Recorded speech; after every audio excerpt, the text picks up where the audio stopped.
бастамас бұрын қазіргі таңда сіздер быжыны жазып шашап жүрсіздер, тегіту сәтін орындап алайық. ДТК ядерация арқылы мынау ауларындағы доп сияқты бейнені лақтырасыздар. Лақтырған кезде қай беті саған түседі, сол тапсырманы орындайтын боламыз. Әр топтан бір адам шығарайық, Көңіл-күйімді білді. Менің дәл қазіргі көңіл-күйім өте тамаша, және де осы биология сабағына қатысуға жақсы әсермен келдім. Молодец. Бір-бірімізді қошеметтеп қояйық.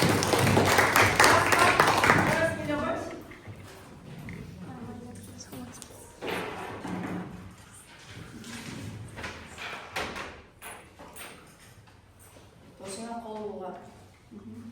Досың кім сенің? Жақсы. Айналдырып лақтырайықшы. Тілек айт дейді. Бүгінгі сабақтың жақсы өтіп кетуіне тілектеспін. Бәрімізге молодец, жарайсаңдар. Біздің тобымыз жазылған тақтайшада жаңағы бейне түрі сурет. Яғни сол сурет бойынша кішкене анықтама жасап жүрсек, Адамның және де басқа да тыныс алу организмдерінің тыныс алу мүшесі болып табылады. Ол ауадан өтетін қанға жеткізіп, көмірсіз газды сыртқа шығарады.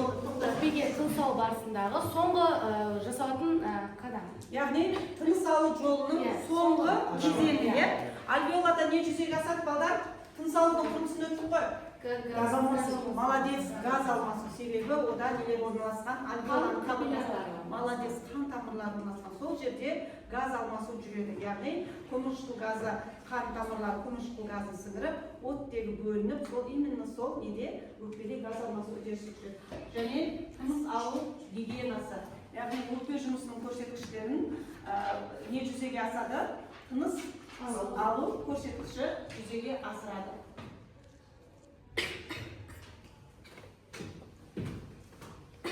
Сабағымызды бастамас бұрын алдымен арқасында мүмкін болады.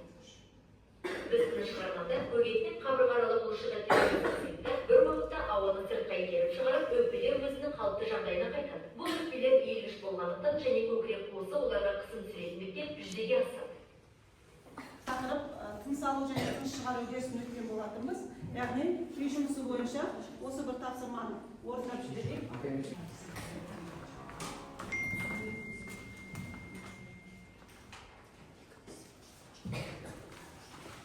Отырады. Тамаша. Жарайды. Ринат көйге.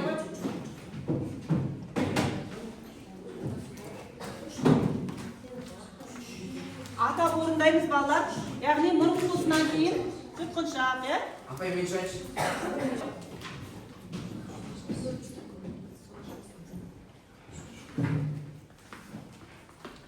Атап орындаймыз. Үшті баса қой. Яғни біз қазір нені белгілеп жатырмыз? Тыныс алудың жолын белгілеп жатырмыз. Тыныс жолдарын белгілеп жатырмыз. Көмей қақпақшасы дейді. Тамаша. Атап орындаймыз. Көмей қақпақшадан кейін көмекей. Өте тамаша дұрыс. Көмекейден кейін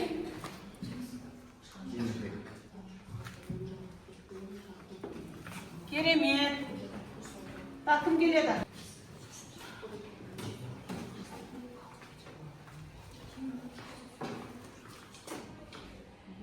Бізде кеңірден кейін оң жағы келеді. Оң жағы келеді. Қазір аяғы келеді.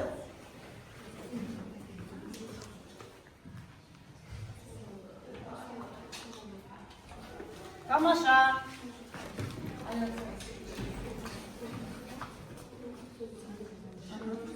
Сол жақ өкпе. Тамаша. Енді ең соңындағы біздің неміз көкет еді. Ол көкеттің тыныс алуға қандай қатысы бар балалар? Көкет дегеніміз не? Көкет дегеніміз ол Диафрагма, тыныс алғанда төмен түседі, тыныс шығарады. тыныс алуға атсалады. Қай жерде болады ол? Өкпенің астында. Сол жақ өкпенің астында ма? Мен оны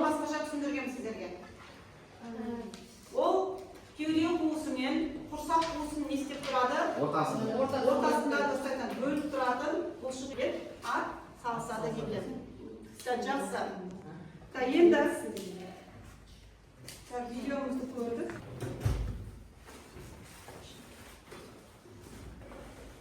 Өкпе жұмысының көрсеткіштері. Бұл өкпе жұмысының балалар көрсеткіші, бұл өкпенің тіршілік сыйымдылығы.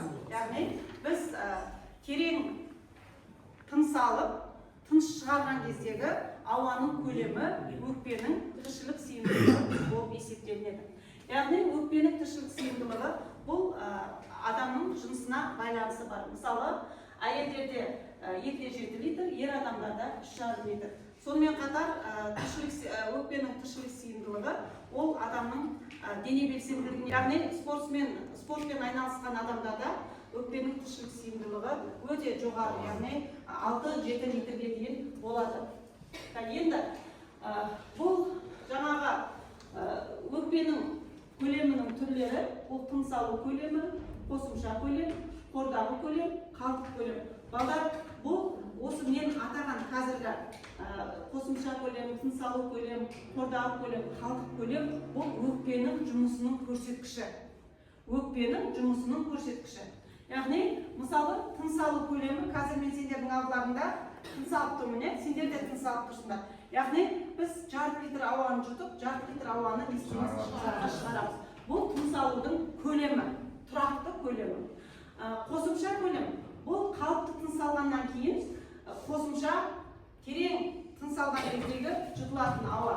Яғни, біз жаңағы 1,5 литр ауаны жұтамыз дедік қой. Одан кейін терең тыныс алатын болса, қосымша тағы да 1,5 литр ауаны естеміз, жұтатын боламыз. Қордағы көлем қалыпты тыныс шығарғаннан кейін қосымша шығаруға болатын ауа мөлшері. Яғни, бұл біз жаңағы 1,5 литрді жұтып, 1,5 литрді шығарамыз ғой. Сонымен қатар, қорда бізде өкпеде не сақталады? Ауа сақталады. Ол толық қанестеп кетпейді, шығып кетпейді. Оның мөлшері балдар 1-1,2 литр. Сонымен қатар, қалдық көлем. Өкпедегі қалып қоятын көлем мөлшері, бұның мөлшері 1 литр. Яғни, мысалы, адам қайтыс болған кезде де өкпесінде ауаның мөлшері қалып қояды. Яғни, сол жаңа 1 литр ауа, сол қалдық болып есептеледі. Енді, балдар, бұл жаңағы өкпенің жұмысын дәрігерлер бағалаған кезде осы спирометрмен өлшейді, спирометр деп аталатын құрылғымен, ол әдіс спирометрия деп аталады, яғни ауызға салып, тыныс алып, тыныс шығарып, өкпенің жұмысы қандай деңгейде жұмыс жасап тұр, соны дәрігерлер анықтап береді. Одан кейін, балдар, неге? Себебі олардың әлі өкпесі біріншіден кішкентай, жартылай дамыған деп айта алмаймыз. Себебі ол жарық дүниеге шығып ауа жұтып жатыр, бірақ олардың өкпесі біріншіден кішкентай, екіншіден әлсіз деп айтайықшы, дамыған, бірақ әлі әлсіз. Яғни, олар қанша рет тыныс алады, 6 рет тыныс алады. Енді біз сонымен қатар балалар 1 минутта неше рет жаңағы тыныс алу қозғалысымен тыныс алу көлемін ескере отырып, 1 минутта адам қанша ауа жұтады, соны да анықтай алатын боламыз. Соны сабақ барысында, қазір сабақ барысында есептеп шығарамыз ондай есептерді. Біріншіден физикалық белсенділік, жас ерекшеліктері, өмір салты, дененің құрылысы, денсаулығы, қоршаған орта, осының барлығы өкпенің тіршілік сыйымдылығының көрсеткіштері. Яғни денсаулығына байланысты кейбіреулердің өкпесінің тіршілік сыйымдылығы қандай болуы мүмкін? Кішігірім болуы мүмкін. Енді әрине темекі шегудің электронный темекі бар, кәдімгі темекі бар, наспай бар, спирттік өнімдер бар. Олардың барлығы әрине тыныс жолдарына, қан тамырларына өте зиян, иммунитетті түсіреді деген сияқты өзінің зиянды. Әрине ұзақ мерзімді көп мөлшерде шегетін болса, олар ескиді ауруға әкеліп соқтырады. Өкпе обыры, қатерлі ісік, бронхит, астма деген сияқты ауруларға әкеліп соқтырады балалар. Яғни, біз жаңағы өкпеміздің денсаулығы жақсы болу үшін өкпеміздің біріншіден жұмысын түсінуіміз керек. Сендер қазіргі таңда біз тыныс алуды өтіп жатырмыз, өкпенің қалай жұмыс жасайтынын көріп жатсыңдар. Яғни өкпенің жұмысының түсіну маңызды. Денсаулықты сақтаудың шпаргалғы құралы осы суреттер арқылы жұмыс жасаймыз.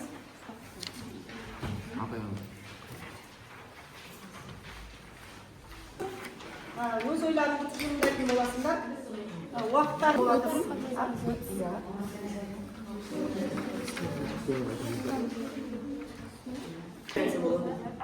Қазір тапсырманы орындап өткен кезде шапалақ ұру арқылы не істейміз? Болғандарын белгі беріңдер. Ондарыңыздар тұра қойыңыздар. Жоқ, бәрін емес, көмейдіңдер. Темекі шегуді зияны. Темекі дегеннің құрамында никотин, су газы және басқа да ол заттар бар. Олар өкпеге зиян тигізеді. Тыныс жолдардан келтіріп, өкпенің тынысын нашарлатады. Созылмау бұрынғы өкпе обырына келіп отыр. Сонымен қатар тағы да басқа өте ауруларға келіп отыр. Яғни темекі осындай ауруларға не үшін? Несімен? Мысалы никотин. Никотин қандай зиян бар?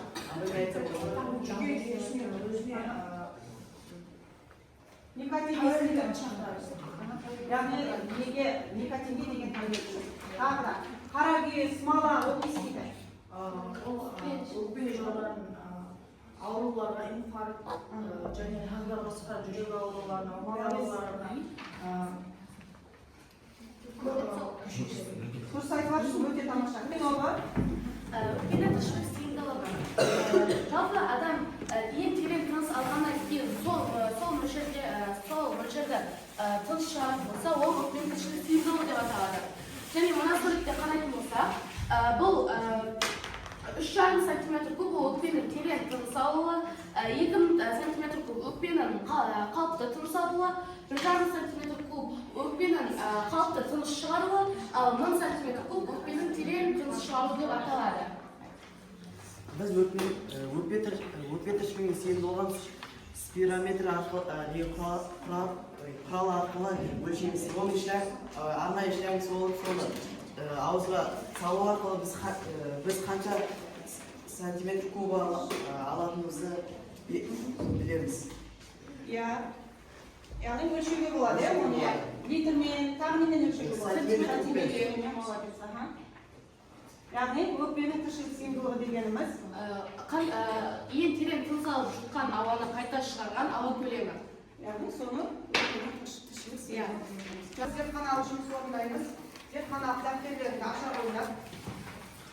Зертханалық дәптерлеріңді ашып.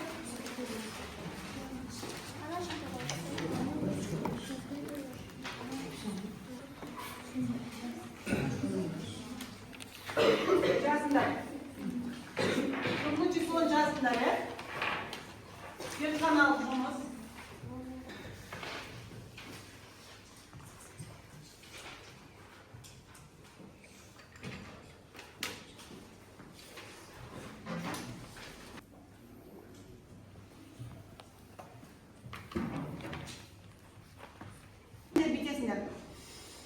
Терең тыныс аласыңдар, демалмай сол демдеріңді шығарып білесіңдер.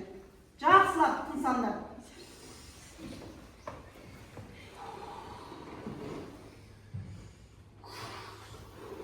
Осы сендердің өкпелерін саламыз. Сол демімізді шарға үрлейміз. Балдар, терең тыныс аламыз.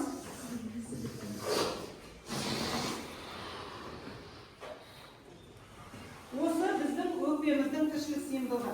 Енді ауаны балдар, ауаны біз қолмен өлшеп көрсете алмау есептелінеді. Үлкен болса, өте жоғары деген сөз, жақсы деген сөз.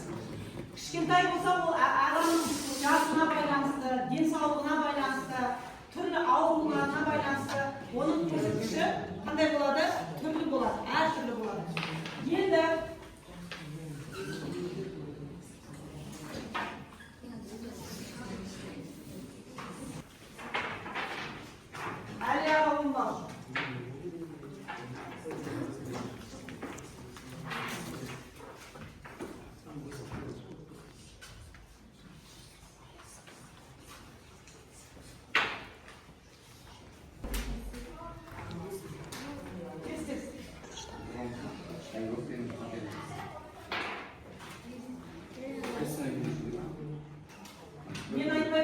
өздерің Көрмей белгілейсің. атылар.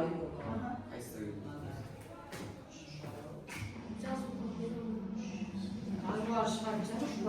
Жазуар жоқ. Апаймен шығамын.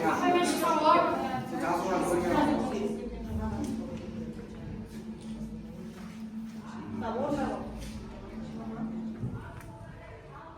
Апаймен шығамын. Апаймен. Кел жат, кел. Тез, тез, тез. Молодец. Апаймен шығамын. Ринат, кел. Молодец. Бүгінгі сабақташы Алияға 10 балл қойдым, Дидарға 10 балл қойдым, Перизатқа 7 балл қойдым, Сұлтан Төреге 8 балл қойдым. Асықтарына қарай, Аяруға 7 балл қойдым. Кел. Айселге 8 балл қойдым. Келе ғой. Тез, тез, тез,